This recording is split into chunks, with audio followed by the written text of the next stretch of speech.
Hello, everyone. Welcome to Stubborn Praise. This is a kind of regular, I want to say quarterly, maybe every other month-ish. We don't really have a time frame for how often we do this, but basically, Rosemary and I love to get together as often as we can to offer this series that's really about sacred conversation, poetry that meets the moment, especially in difficult times. So we want to come together, offer folks a way through those difficult times to poems of hope, delight, joy, grief. And our theme this time is ripening into being, which I'm just so fascinated to see where that goes and what that ends up even meaning, ripening into being. Um, so what we'll do is we'll share some poems and we'll just have a very organic conversation as we always do. And if you have any questions at all, probably the best place to put those is in the Q&A.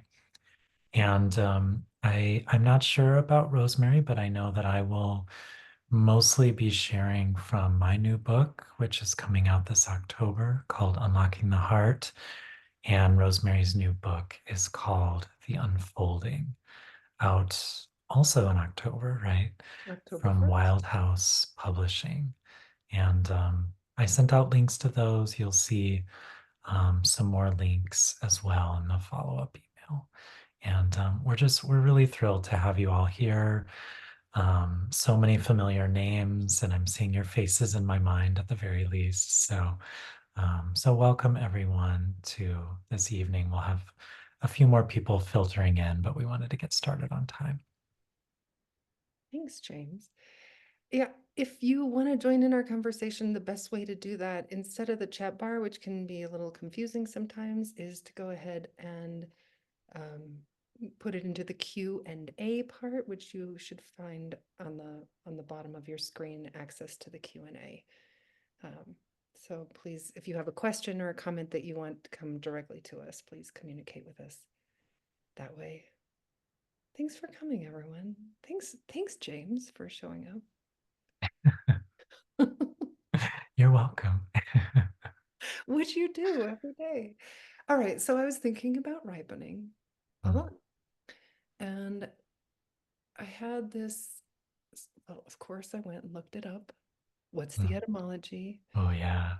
And it's really pretty close to its source word, ripe, to come to fruition, but also, and this was interesting to me, ready to be reaped from the same, Mm. ready to be reaped. All right, so as soon as I thought of that, I thought about how I don't feel particularly ready to be reaped yet.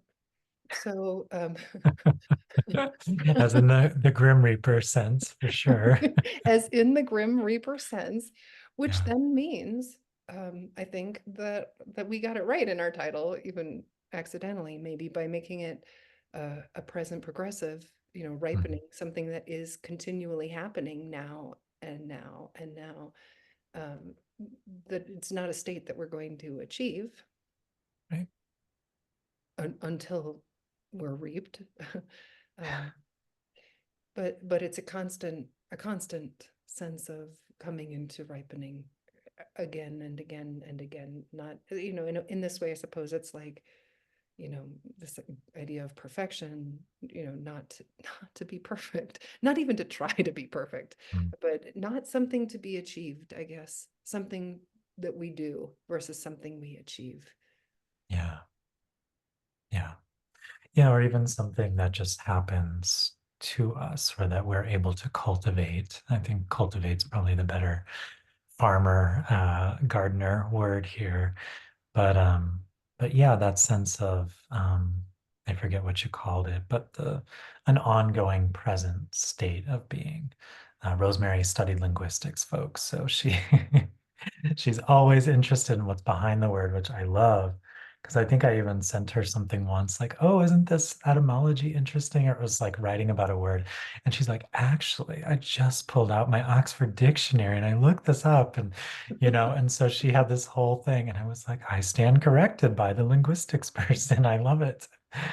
But I love thinking about that idea of before we are reaped. And, thinking of it too in the sense of being a writer and how, are things ever really reaped fully? I mean, we stop sowing them or growing them in terms of the individual poems, but I think they keep working on us. They keep ripening inside of us because I'm sure, Rosemary, you've had the experience of having written a poem and like, oh, I really love this. And you put it out into the world and then it does work on other people and then they reflect back the ripening of that poem and it sort of has that a different effect on you too. Um, so I think we're always entering that state, and forgetting and falling down and re-entering the state of being, the state of deeper presence. And I know that for me anyway, and I'm guessing that for a lot of the folks who are with us, both the reading and writing of poetry is one of the gateways, one of the deepest, widest gateways into that state of being. And I love too that we called it ripening into being. That it's not just ripening, it's ripening into this state of ongoing being. However, we talk about that or name that, spirit, soul, these words don't always seem equal to what it feels like to just really drop into a moment. Mhm. Yeah.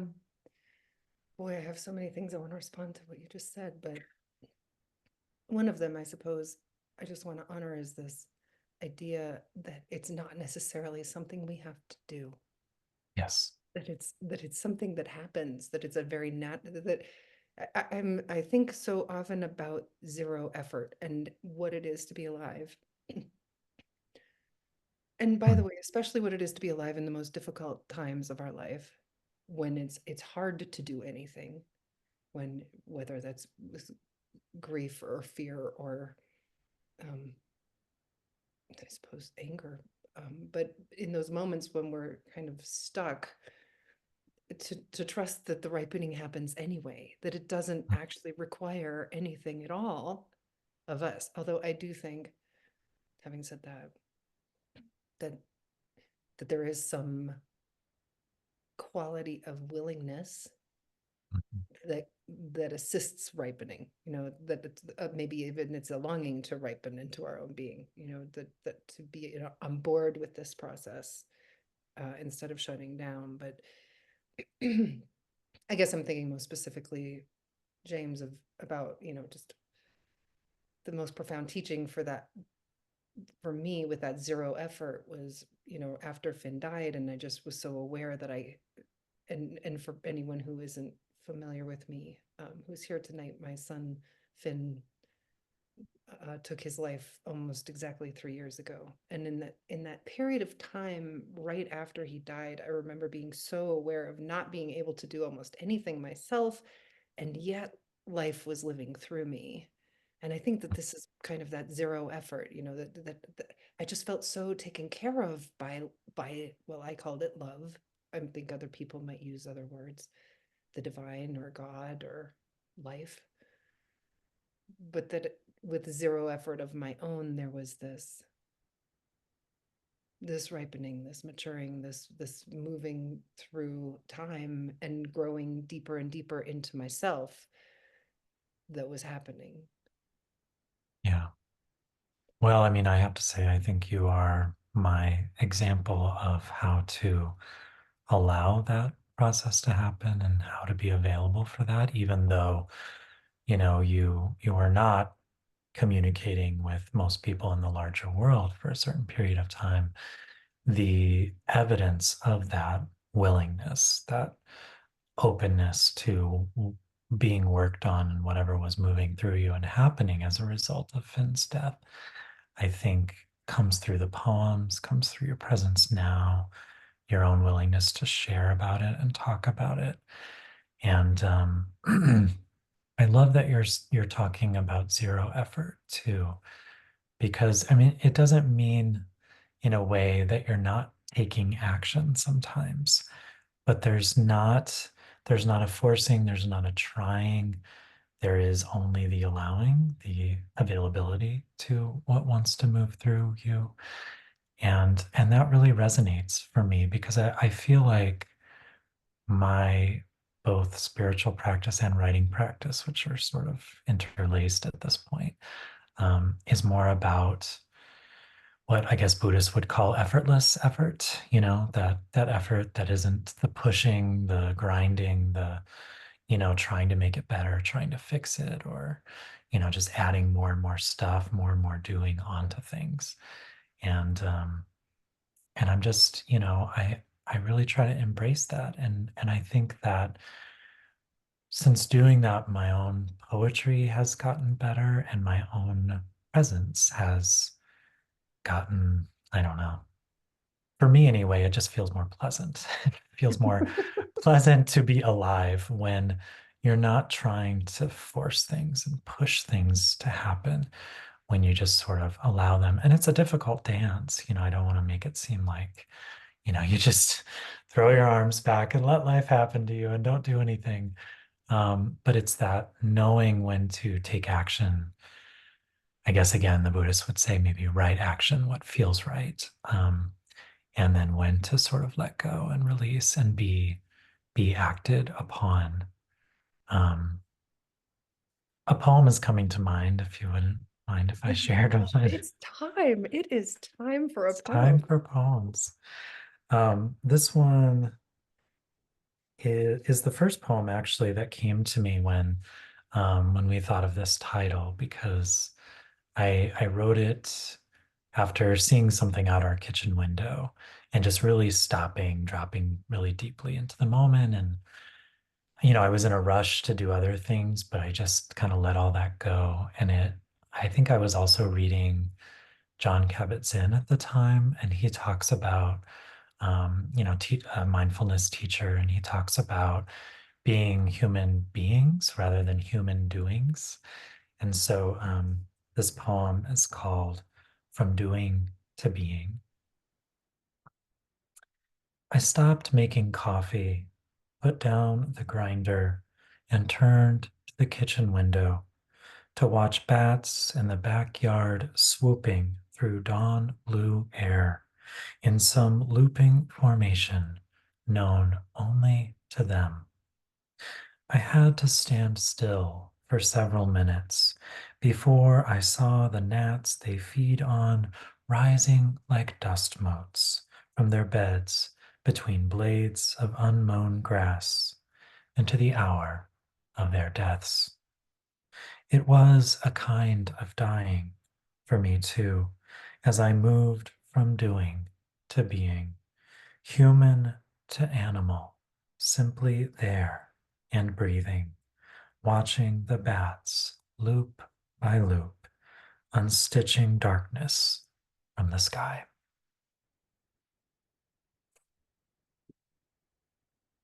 Still remember that moment so vividly. Um, and I was caught off guard when I was reading that. I forgot that whole idea of moving from the human to the animal.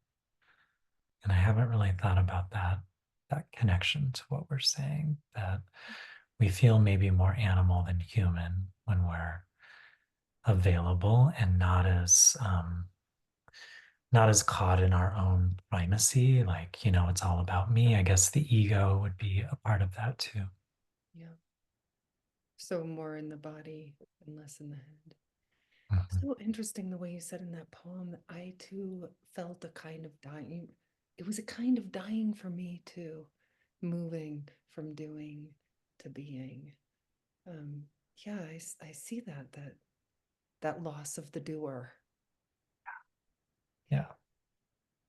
Well, it's how we get our identities quite often, right? We do so much, at least for me. I mean, I grew up as an achiever. And so, if I could bring home the A's or bring home this or that award, it was a way of getting attention in kind of a chaotic household. And so I think there's a part of me that's still that, little boy, like, look what I've done, look what I've achieved. And then that falls away, luckily, hopefully more and more often. And I'm just there with the bats, that's where I want Yeah. to be. Well, and also how human is that? That little, I mean, that's so Right. part of being human to want that. Yes, I exist. Look at I me. see. And the other part of your poem that I just want to point to is I had to stand still before I could see. Just how important that piece is. And there it is, that pointing to the zero effort. Um, yeah, the importance of the nothing in order to access the everything. Yeah. Yeah, I was thinking about that too when you spoke about just the availability and the allowing that happens. The willingness, I think, is the word you used. Because in another poem of mine, Self Compassion, which I think you've even read at various points, um, there's a line in there that I think I've used it probably in other poems too, agreeing to be still. And I love that idea because it's like, it's a decision, it doesn't always happen naturally, although sometimes it does. But you kind of have to agree to let it keep going and not interrupt it and not stop it. So it's just this agreement, this sort of deal you make with yourself. Like, okay, I'll be here. Mm-hmm. I'll notice. Yeah. All right. I have a poem that comes to mind too, along these same lines. And it's the first poem in the new book in the unfolding, and it's called Self-Portrait as Tuning Fork. And it starts with a epigraph by my teacher, my spiritual teacher, Joy Sharp. She says, I am what continues. There is, perhaps you have felt it, a moment when the day falls away and your name falls away and everything you thought you knew falls away. And for a moment, you know yourself only as whatever it is that continues. Your whole body abuzz with the eternity of it. And you quiver as if struck by the great hand of what is true, becoming pure tone, a vibration, a wave, a human shaped resonator tuned to the frequency of life itself.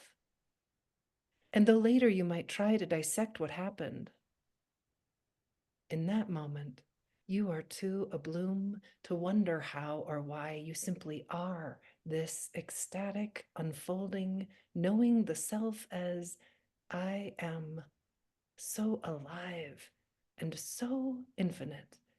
You tremble like a song. Mm, love that, Rosemary. A bloom, a buzz. Those little words. Well, I'm also thinking, plant world, pollinator, animal, Yeah. Oh animal world yeah. as well. And that the whole body a buzz, I think was the phrase. Yeah. And maybe, I mean, I'm guessing everyone here has had the same kind of sensation of just being like, oh, like in those moments when we just feel that gorgeous slipping into whatever it is that moves through us, that's so much bigger than us, that's so much, whatever it is that's living us, right? That whatever it is that when there's zero effort here, whatever it is that comes through, and oh, the heaven of it, right? But it does take, you're so right. I mean, it rhymed with your poem in a way that it takes that you're not thinking about it in that moment. Mhm. To think about it almost takes you out of it. You Yes. can think Yeah. about it later and the brain can get on board and be like, oh yeah, that's what it was. It was like a human shaped resonator, but a tuning fork, right? But that's not what you're thinking in that moment. In that moment, you just are, embodied with it. It's just the body, that animal experience. Yeah. Yeah. And that seems like the trick of a good poem is that you you give the reader enough so that they can just stay in the moment with you without overanalyzing it or over explaining it, but giving enough of the, let's say, like logical mind sort of structure that we have to put things into the container that Right. has to hold these moments so that we're able to hold them ourselves and then share them with other people. Mhm. So again, that delicate dance, I think that is so thrilling about being a poet. Like I know for me that, those tuning fork moments, which I think is actually a really great way of describing how it feels to be fully alive, in awe, open and receptive, connected. Your whole body is trembling, is vibrating like a song, and you're just, but you're not creating the song, you're not singing the song. It's like you're saying it's singing through you. You are the instrument that is receiving it. Mhm. And what a thrill, even if that only lasts for 30 seconds to a minute, which I'm thinking is about, the time it takes to write it down or whatever. What a thrill anyway, because you get to be that alive, unthinking, unanalytical thing for a while. Mhm. Yeah. And that's beautiful. Well, and I think to your point, with how does a poem do that? How does a poem get that across? How does a poem both give us the experience and give us the where the brain does get on board with it? And I feel like that's really in the show and tell, right? That's really in the going back and forth between the sensual world, the experience of it, and then the telling world of what is inside us, right? I mean, I think that the brain and the body, or the brain and the brain and the spirit, the heart, and the physical receptivity, um as you said, being fully receptive, so that fully receptive, but also then the thing that makes us human, right? The ability to process, this is why it matters. So, I really think in a poem, you're so good at this, is going back and forth with that show and tell. This is Mm, what I saw, right? The bats and the bugs they were eating, and this is the standing still, but this is why it matters, because I also almost died in that, the part of me died in that moment, mhm. right? So just back and forth, show and tell. And I really do feel like that's the thrill for me about poems, and how they offer reading a poem and writing it too, I suppose, in the practice of writing it itself. This is what happened. This is why, what I think about it, or what I feel about it, or why it matters. This is how it embodies that same experience, when we read it. Yeah, absolutely. Yeah. And so it becomes, I think, also a death for the reader because hopefully, you know, there is a kind of rebirth that's happening. That's the other side of the death that happens when you enter a state of ongoing being, is that these other parts of you, these older parts, or the parts that don't need to be there, the thinking parts often, or the worry, the fear, like you said earlier, the anger, all of that just kind of falls away. And so, who are we without all of that? Who are we without those elements of the personality? And I think the poem itself is more interested in that sort of, I don't want to say pure, impure, but it does feel more pure, that state of being. It feels untouched and untouchable in a way. Yeah. Well, and I'm gonna amend something, maybe just a little in my own experience, maybe different from yours, that less maybe that the grief or the fear falls away, but more that it opens to what else is there, Mhm, so that there mhm. may be simultaneous, you know heartache and opening to this Mhm. tuning fork of experience, or Yeah. um I don't know if it's true for me that it totally falls away, but I think it is true that it becomes not the only thing. Mhm. Yes, absolutely.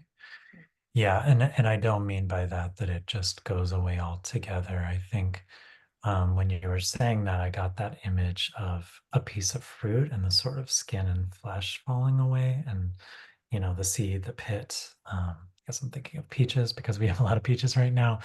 Um, but that kind of falling away that gets to the core, which holds all of it, which holds all of it at once. But I think also the kind of falling away, like you're saying, that it falls away from the screen of the mind. And so, like you said, it's not the only thing. It's not the blockage. It's an accompaniment. It's all of these things coexisting. But I'm glad you pointed that out because I think that's essential because I don't think it falls away completely for anybody. It Mhm, just coexists mhm, with lots of different things. mhm. Yeah, at the same time, at the same time, I just did an interview where I felt like it was the interviewer and he's like, so you really you feel the grief and the joy at the same time, like at the same time. I'm like, yeah, at the same time. He's like, it's not like you have sequential. Like I could tell he just really wanted it to be sequential, and I was like, but Mm, it really isn't for me. It really isn't. It yeah, really is a very simultaneous, even agony, and maybe only small, but maybe not. Maybe it's terribly hurtful and terribly beautiful at the same time.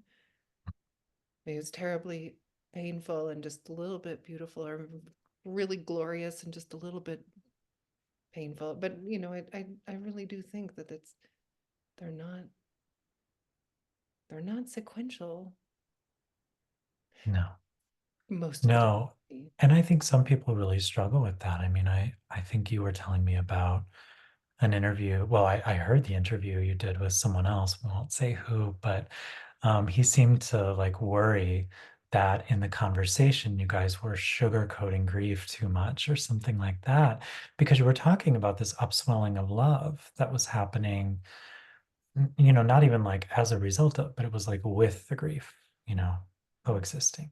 mm, And it's, I think as humans, we do want to kind of chop it up. I'm mm. like, oh no, this is grief now. So I'm gonna do grief for a while. Now I do joy, now deep love, Just now parse anger. Yeah. it. I don't know. That just feels like how we are divide it all up into a little bento box so that it feels safer, But Let I us think wish for that's joy, please.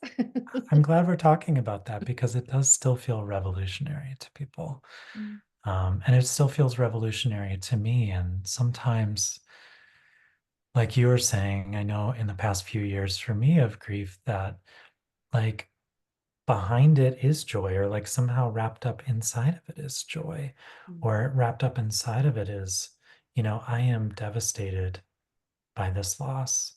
And I'm so grateful to be alive. And I'm so appreciative for the time I had and the time I now have, all of it. Um, I would love to read a poem if I can find it. It was not on my list to read. And this always happens to me. of course it does. I want to share something different. Mm. But I do think some people might have heard this one before.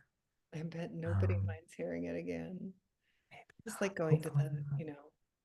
it's like going to the concert of your favorite artist and hoping they'll play your favorite song.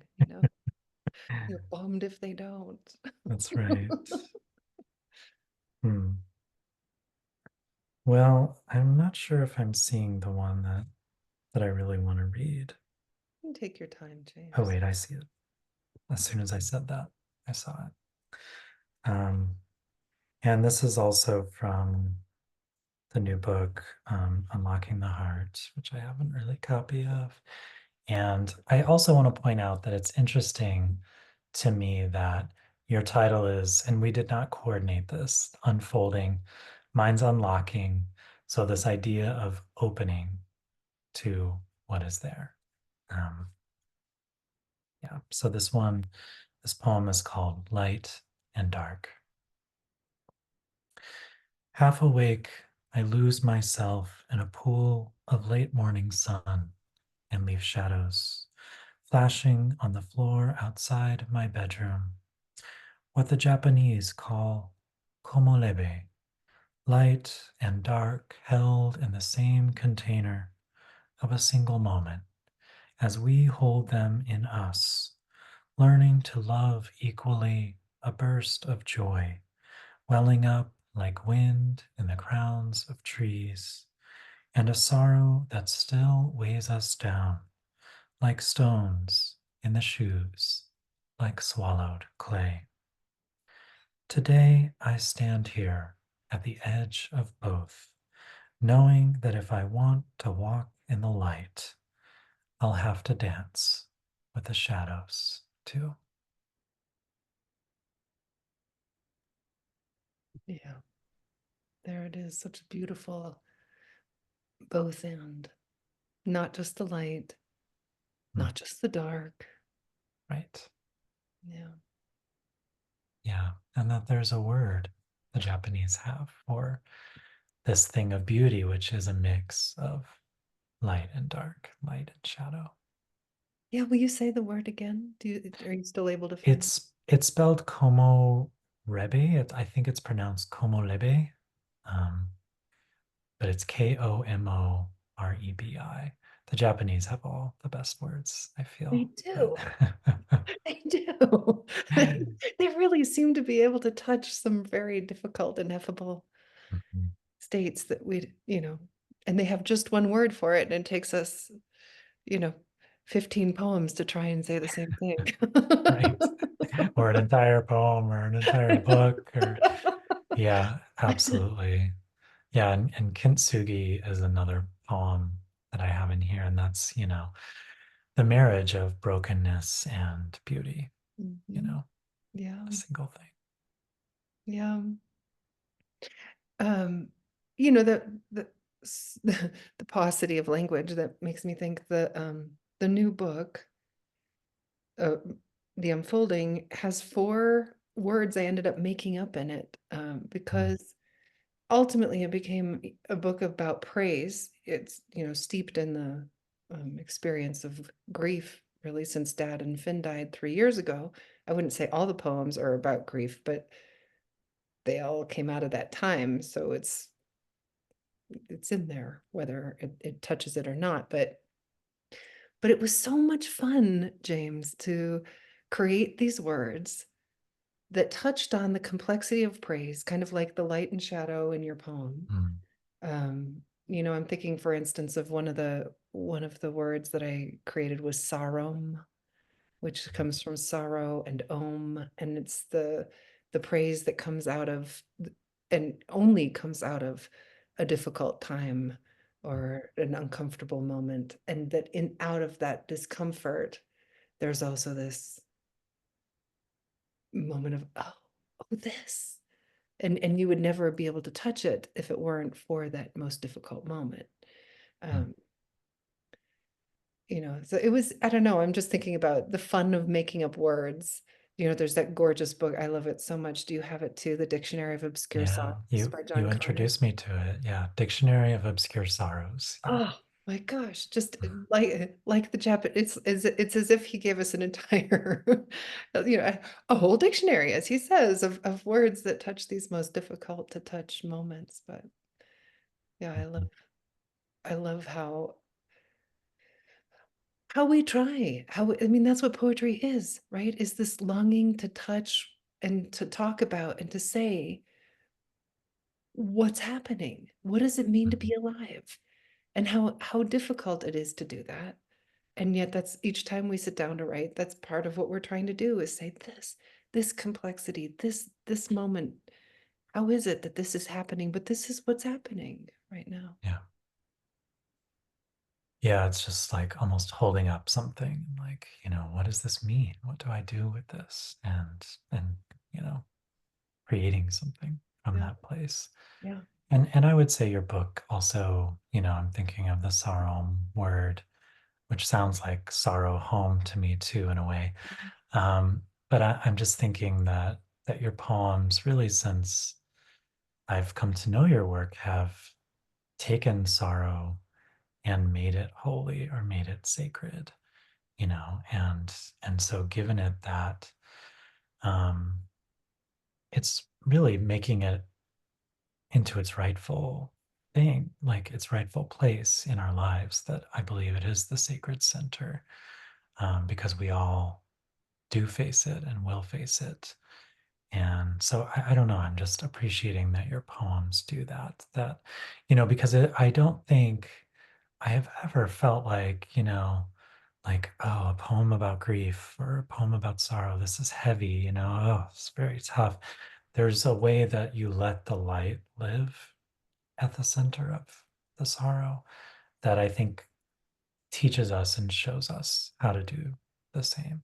Mm. And maybe that is part of what you mean by the unfolding, and that first poem especially. Thank you for saying that, James. I feel that your work does that too.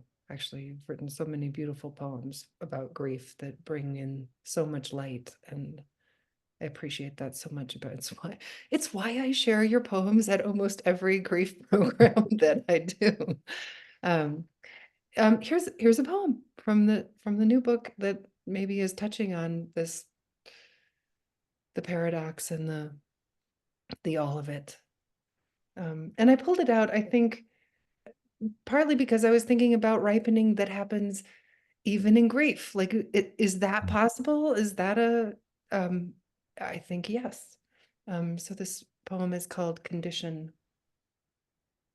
My body, thank you for carrying this ache, for carrying it not like a burden, but like a baby, like a gift, like something that will change you and keep changing you forever.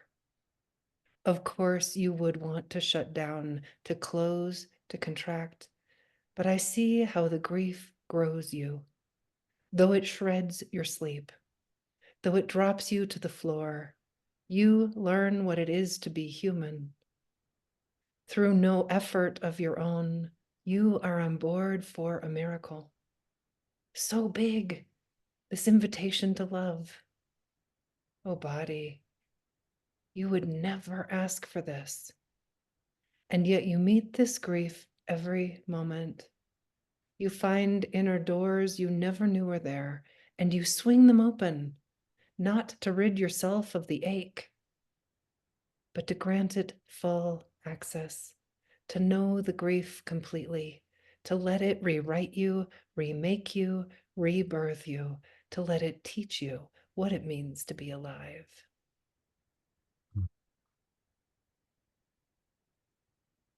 It's a brave thing to grant it full access. That's a really hard thing. But it also does seem like the condition for being fully alive. Right, the condition. Unfortunately. What is it to be alive? What is this human condition?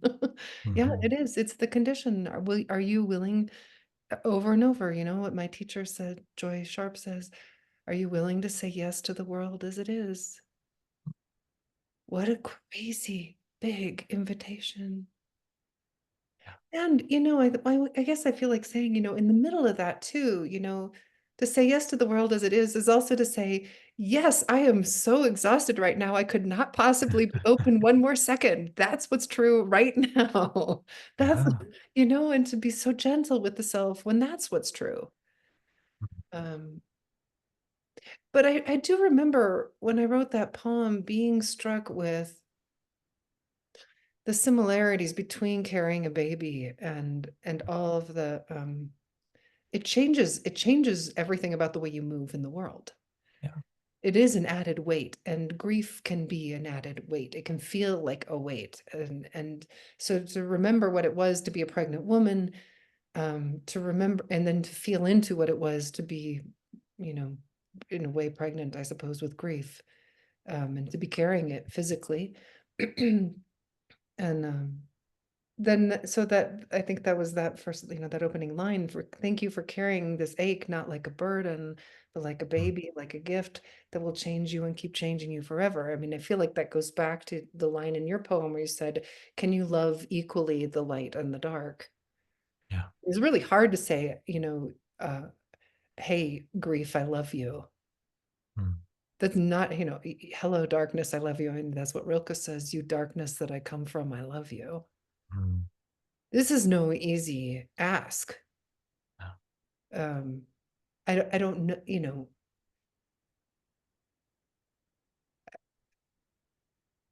maybe the biggest part of me is able to say yes. Thank you. Mm, Thank you for not for the grief itself, but thank you for the grief that for the growth that has come from it.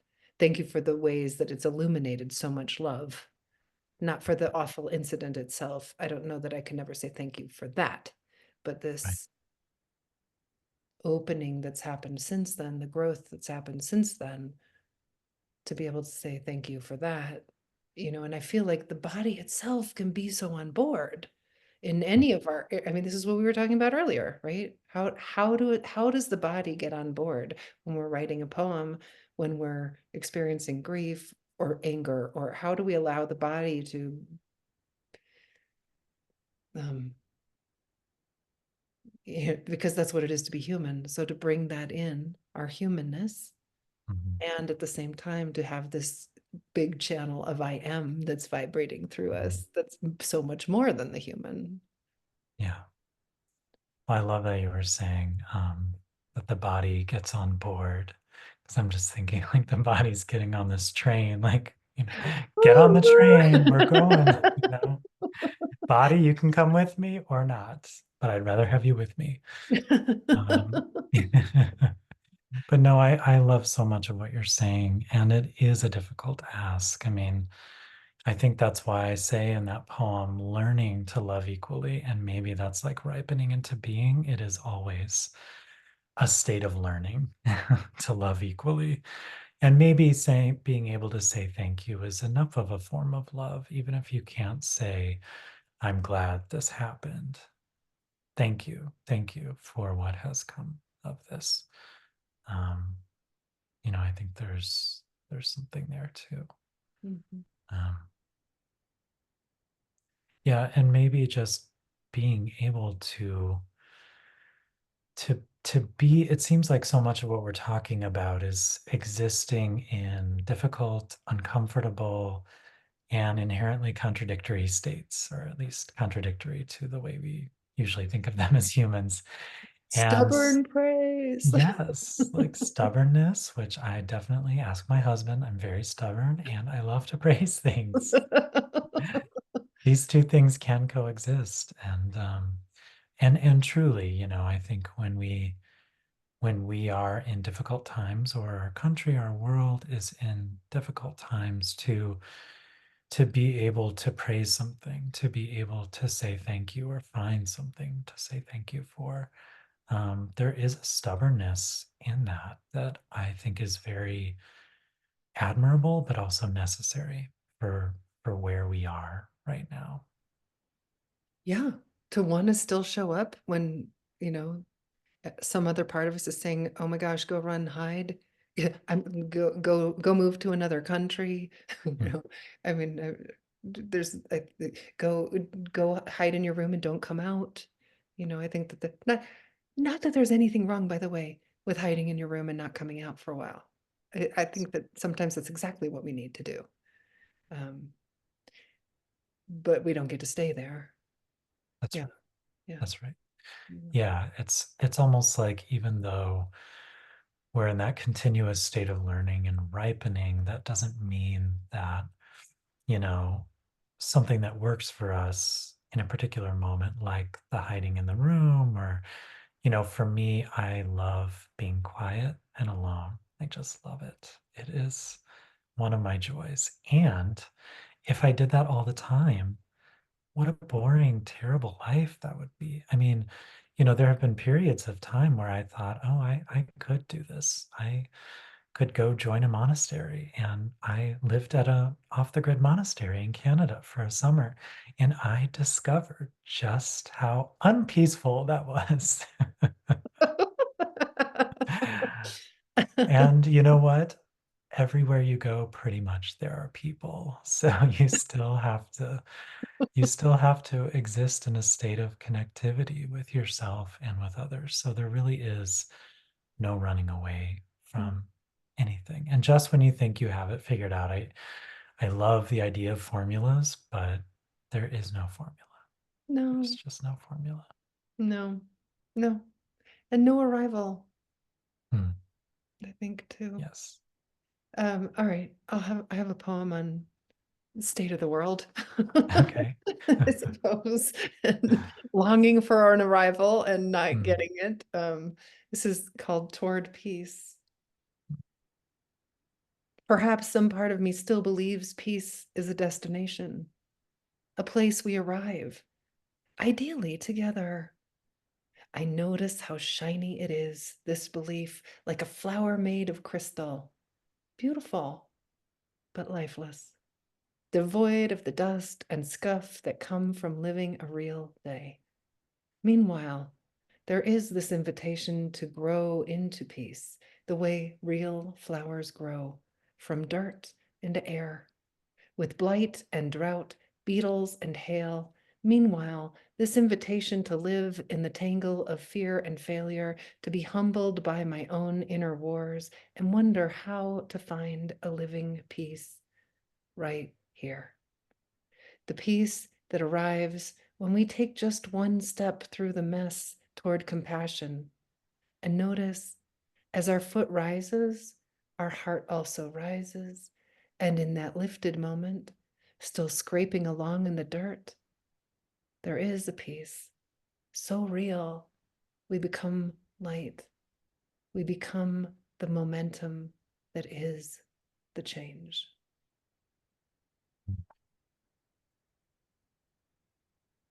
Hmm. Yeah. Yeah. The dust and the scuff. I mean, that is unfortunately again, that is where it's all at. That's where it's at. Finding the peace in the dust and the scuff for a Yeah. moment, right? How do we grow? You know, and it's so interesting, this still like knowing, yeah, we're not going to arrive at a peaceful, it's not like we're going to arrive at peace. We are not going to do that. It's not going to happen. And certainly not all together at once Mhm. and stay that way. Right. Right. So what's the real invitation? Where do we find peace Mm. now? How do we find peace now? In Yeah. the dust and the scuff and in the fear and the yeah. Yeah. I mean, I think we find it in the gaps, and we find it in the midst of all of those things happening. And it's like we were saying earlier, those moments just sometimes visit you. Sometimes you've been maybe laying the groundwork for those gaps and those moments to come, and you don't even realize it. And they just arrive. And it's such a beautiful thing. And then life goes on again, or the fear rises up, or the grief rises up again. But if you can learn, I think, to really be there in the gaps, Mhm. that's, so much can grow in the gaps of things. Yeah.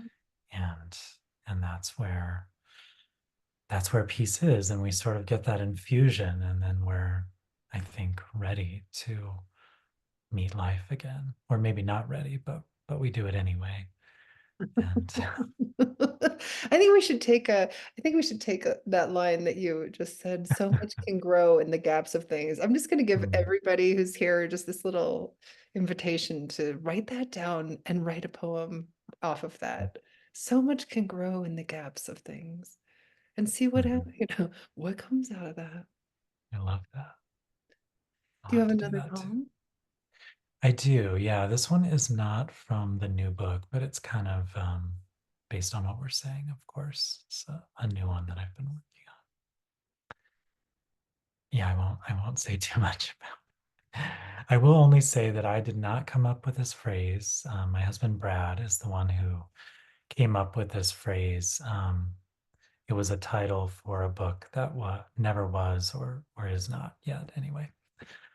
So this is called Only Moments Matter, which is also Om, by the way. Only moments matter, not some distant future or glittering destination, not the swollen bank account, a lake house, the perfect spouse. Only this instant, spinning toward you. Today, while you sit on a bench in the mudroom, taking off your shoes and watching the lit up planets of dust dance in the air, each mote a moment from your life you hope to hold on to, all of them now revolving around you, their sun, their center, their blazing source.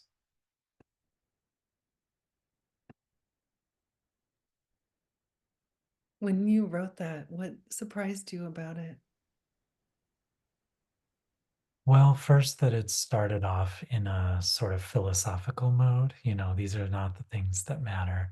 I actually did not think the poem was going to be going to this actual moment that I lived sitting in the mudroom, which I just think surrounded by literal mud, dust, the seeds and grass and things that we track in, the gravel, the grit, and having the sun shine in perfectly and just sitting there taking off my shoes and just watching all this dust. It's like the simplest thing. We've all done this. And there was something about it that had this, sort of ripening into being tuning fork quality that the moment stayed with me and then it just popped into this poem. Yeah. And I was really surprised by You know, James, I think this is why I love writing poems so much, is because that's a moment that is so easily lost, it. right? Well, first of all, it's a moment that's so easily not even seen, Yeah. and then it's a moment so easily lost. So to write poems, especially the way that you and I do, I think there's many ways to write poems, but I think to write poems, I'm going to make a generalization and you can disagree with me here. But I think that in large part that you and I are writing poems that are helping us become increasingly present, to pay attention to what's here. Mm, Um, we're not necessarily trying to tell a story, although stories might happen, but allowing the poem and the writing of the poem to help notice what's here, what else is here, and why does it matter. mm, Um, so just thinking about, yeah, I'm sitting in the mudroom and the and there's dust in the air. To notice that moment as a moment worth paying attention to, number mm, one, oh, there's something here.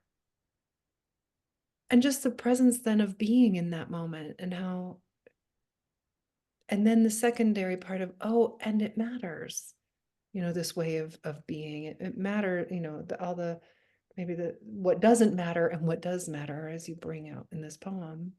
mm, Um,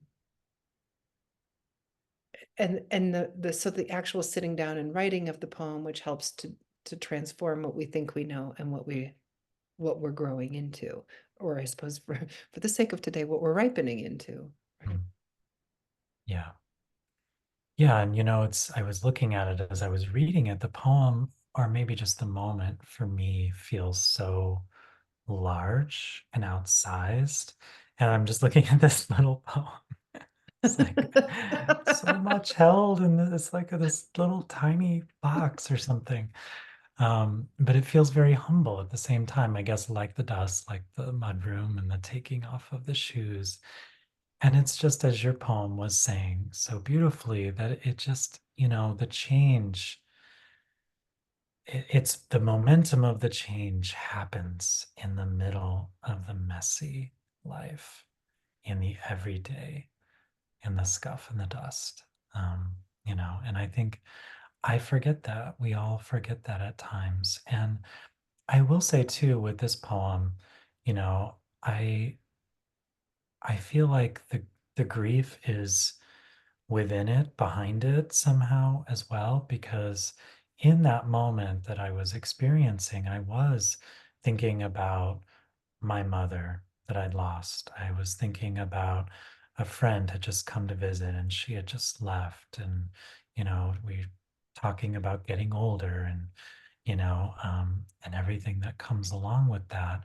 And so it was just there's a certain grief or like bittersweet quality um, to this that feels really important to recognize that these moments of beauty and these little moments of delight and joy, like just like we're saying, they so often come right on the heels of um, experiencing difficult thoughts or thinking about mortality or death. And I'm sure that the folks who are with us tonight, have their own stories and their own moments that are so similar to that, that it's, we know this could happen.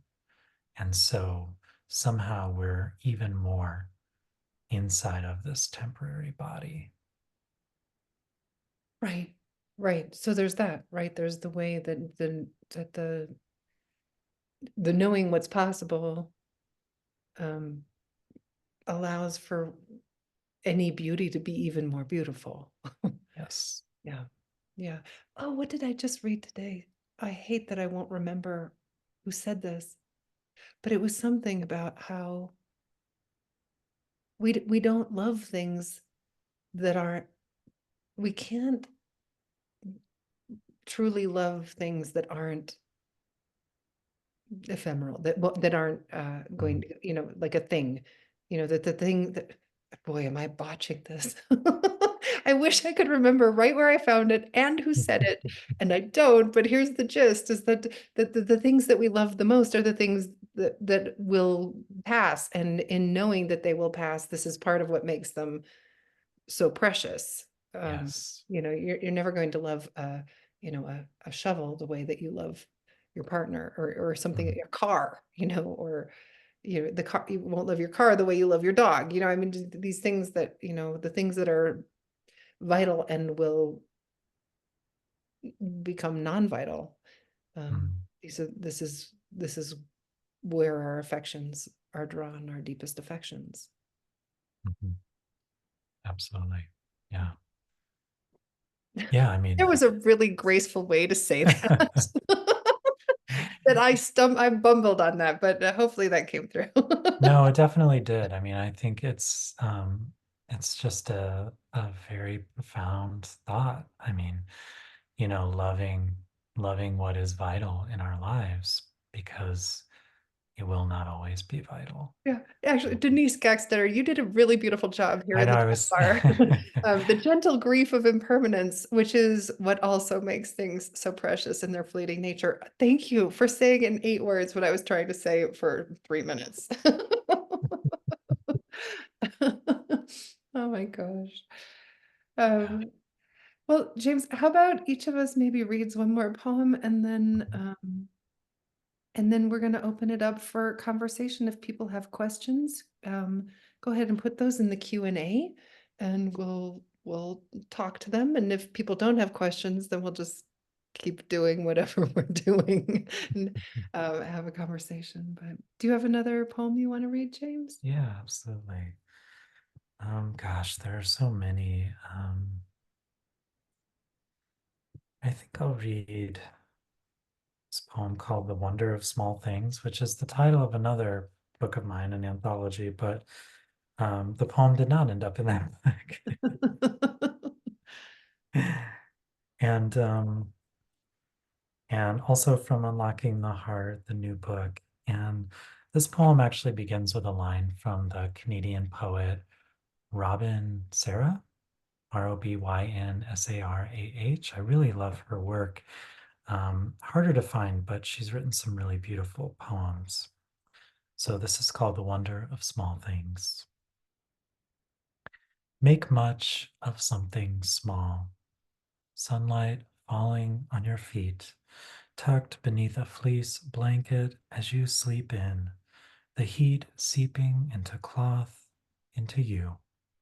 The sound of leaves snapping off, and the slight rustle as they settle down in their soft, preordained places on the ground. Purple and white asters, too, those last flowers to bloom along the forest path, each cluster its own constellation, glowing in the dusk that comes much sooner now. Make much of running a hand through the dew-tipped, ripe seed heads of ryegrass, or catching the flame of a single maple leaf as it drifts, making a wish. Open your hand and trust whatever lands there, however small it may seem at first. Oh, there it Mm. is, the trust.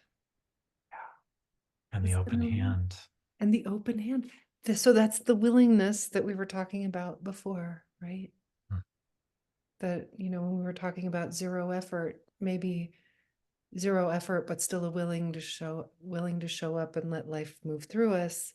And there it is, the willingness to open the hand and whatever lands, saying yes to it.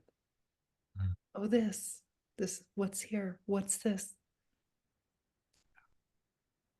Yeah, and part of our joy practice here, my husband and I, when the leaves are falling, we like to walk on the dirt roads around our house. Rosemary has walked with us. And when the leaves start falling, we just like try to catch them. I have And seen this. you've seen this, yeah, because you came in September last year. That's right. Um, and we make a wish and then send the leaf off. And it just, I felt really silly doing this at first because I can be an overly serious person, shocker. Um, but it's so good for me and it is a delight. It is a joy practice. And I think it's this weird little reminder, like Denise was saying, this gentle grief of impermanence, like, catching the leaf as it falls, making that wish, kissing it, letting it go, Mm. you know. So it's almost like this enactment of uh, many different kinds of letting go, letting go of the season, letting go of the year, letting go of things that look verdant and alive, and trusting that they're alive in different ways too. And trusting that death is part of the process. That's right. It's big. All around us right now in the Southwest, the spruce trees are dying, Mm, and it's terrifying. And you look around and you're like, something's wrong. Well, or death is a part of what happens, and this is part. It may not be the part we like the most. It's not looking verdant, right? It looks terrifying. It looks rust colored and like a big fire coming, yeah. which is also part of it. Mm, I don't want to, well, I'm going to knock on something right now, but I'm not wishing for a fire, but I'm just saying that to notice, yeah, what is it that we think that what is it we're oriented toward, and how is it that to see the leaves falling or to see something die challenges our wish to see it a certain way. mm. Yeah, absolutely. And challenges our idea of what death is, what grief is, what a fire is. Mhm. And, like there's another poem in this new book called After the Fire, and it's about, the fires that pass through our lives. And it's like you were saying, you would never invite it, you would never welcome it. And yet, what the fire does for certain trees is actually releases their seeds. It is the only way to release the seeds, to have the fire pass through. You have a poem about that in your new book? I do. You Do you have do? one? So do I.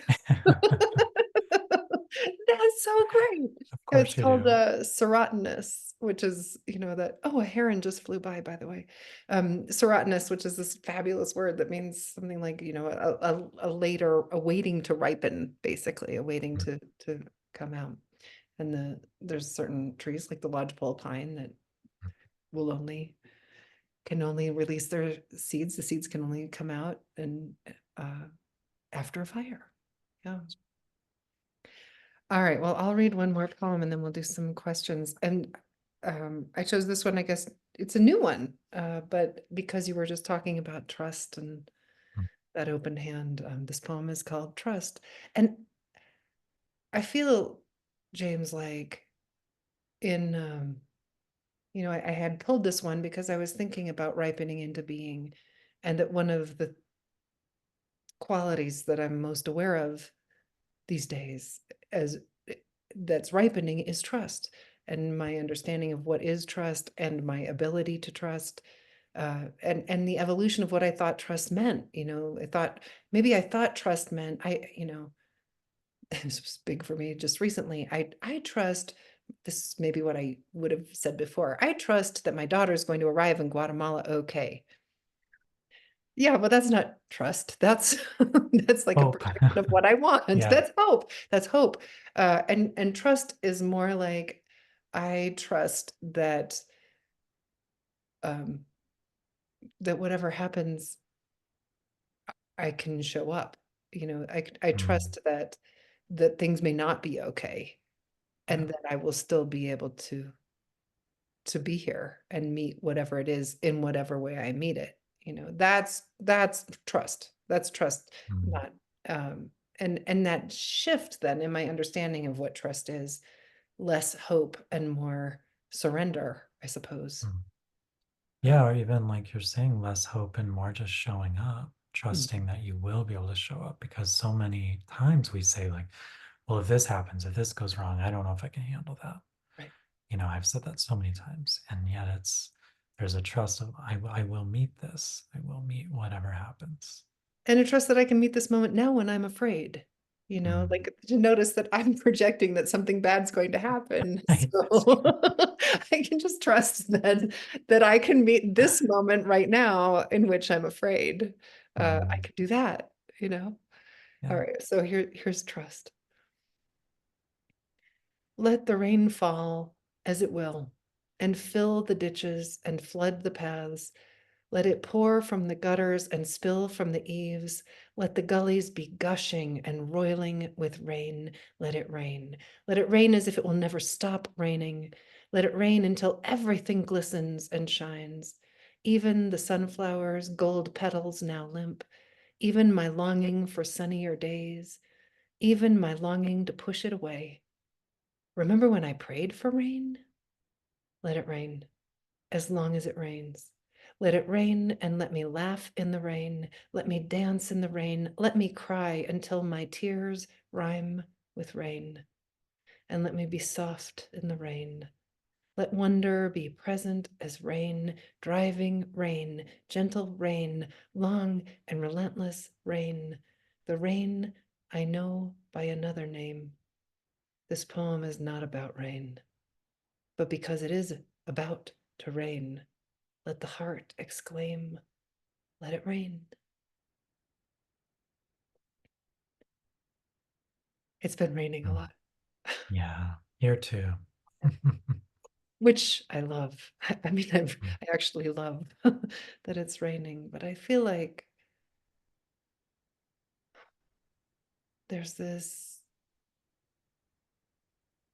willingness to let what is be what is that we can bring to any moment. mhm. To Yeah, and it's like, I'm sorry. go ahead. I was just going to say, it's like we were saying earlier that, letting it be the way it is, despite our preference for something else or thoughts about, like, oh, it shouldn't be raining this much, or what does It this shouldn't be mean that it's. raining. Yeah, it's supposed Mhm, to be nice today. Well, I wanted to hike today, or I have a mm, party tonight, or whatever our story is about. mm, But it's supposed to be different. yes. Yeah. I think that it really, this poem only works if it is raining. Let it rain because it's raining. Mm. No. then let my wish be, let it rain, because that's what is happening. Yeah. And it's just something we can't control. We can't control the weather. It's hard, harder to predict it, I think. Always has been hard to predict, depending on where you live, especially. We say that all the time. I'm just thinking about the absurdity of, well, it's not supposed to do that. Supposed Says who? to. Right. Oh, you Rich. know? Yeah, Yeah. yeah. I love that, Carolyn. Thank you for pointing out about the repetition of rain in that poem. I mean, I did. I put the word rain in there as many times as I Mhm. could because it was raining and raining and raining and I did, there was something about writing the word rain over and over and over, almost like a guzzle, just to repeat it again and again and again, although it's not a guzzle, but I Yeah. suppose it's guzzle-ish in that So it just takes guzzle. If people aren't familiar with the word guzzle, it's a Persian form of poetry that depends, it's in couplets and it depends on a word being repeated again and again and again at the end of a line. But yeah, so it's guzzle-ish, I suppose. it's another made up word. Friends, we are so open to you asking questions, and I'm looking right now in the Q&A to see, is it possible, says Mary, for us to provide a list of the poems you've read here today? Yes, we can totally do that. Of course we can. And the question from Rebecca is, how do you work with revision while keeping grounded in this type of flow and tune? Mm. James. Yeah. I mean, I think that is a challenge. Honestly, one thing that I've been discovering lately is just holding on to all of my drafts. I mean, I write in a very large notebook and have other notebooks around, and I just try to like keep everything bound. I used to write on a lot of loose leaf stuff.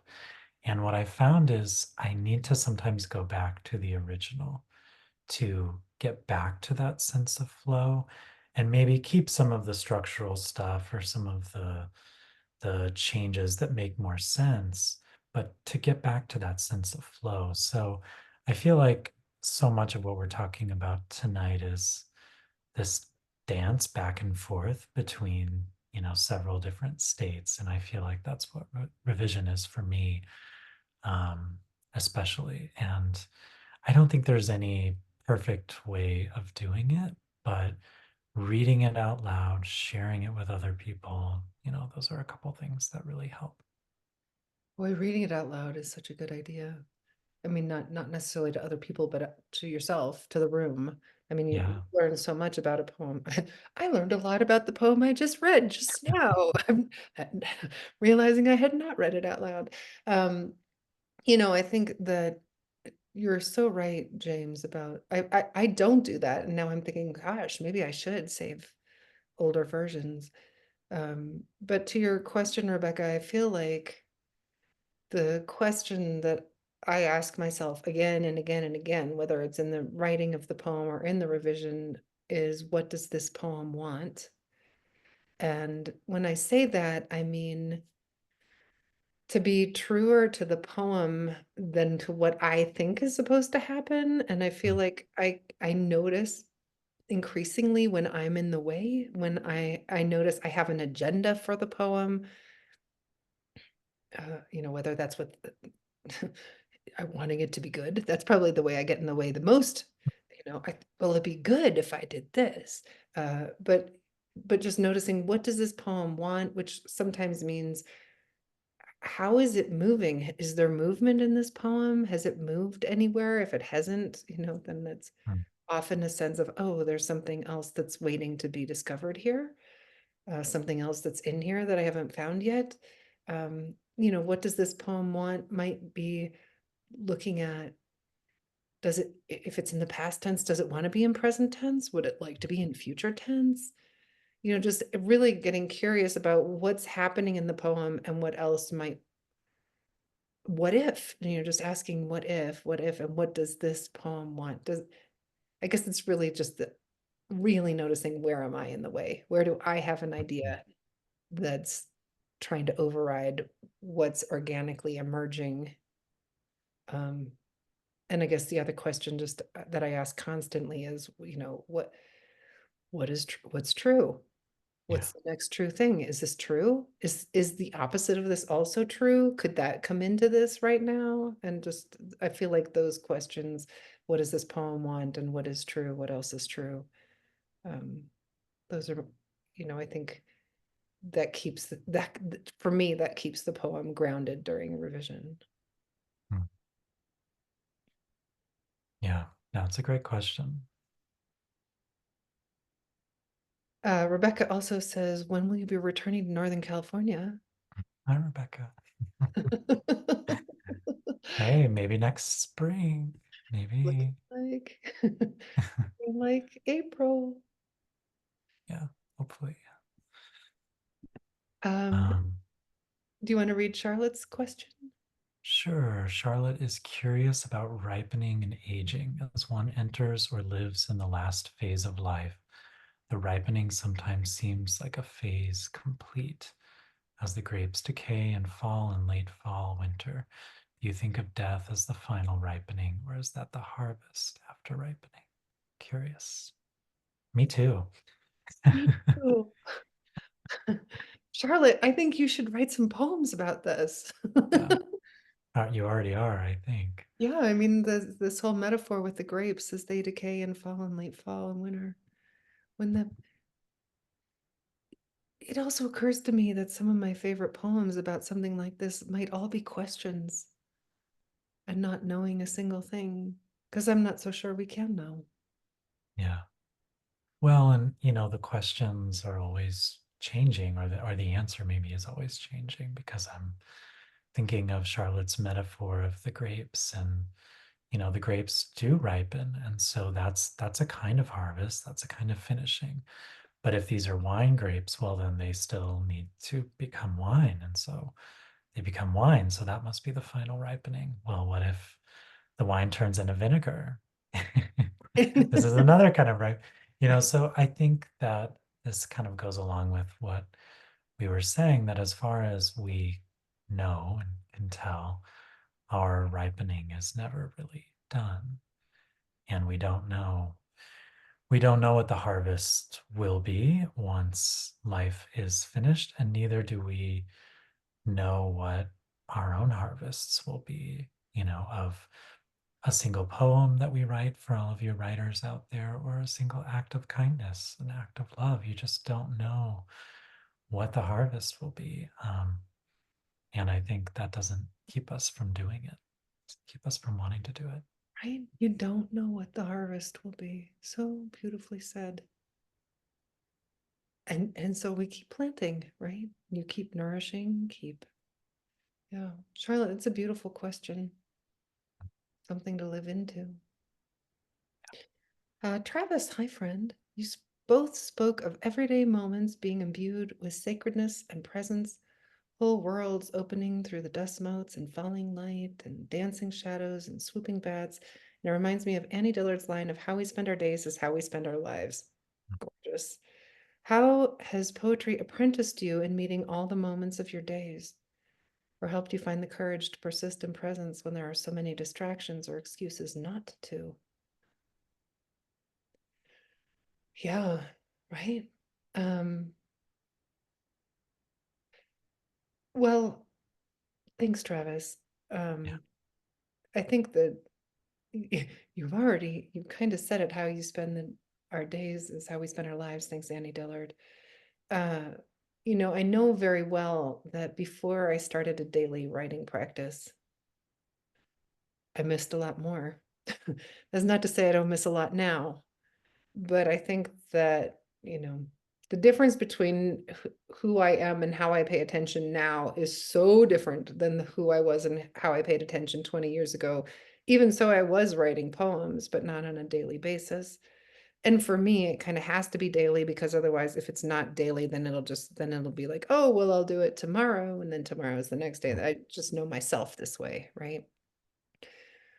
So I think that what a beautiful way. How has poetry apprenticed you in meeting all the moments of your days? And I'm struck again and again and again by how a writing practice when the stakes are low, when we're writing about the shadows on the floor and the rain,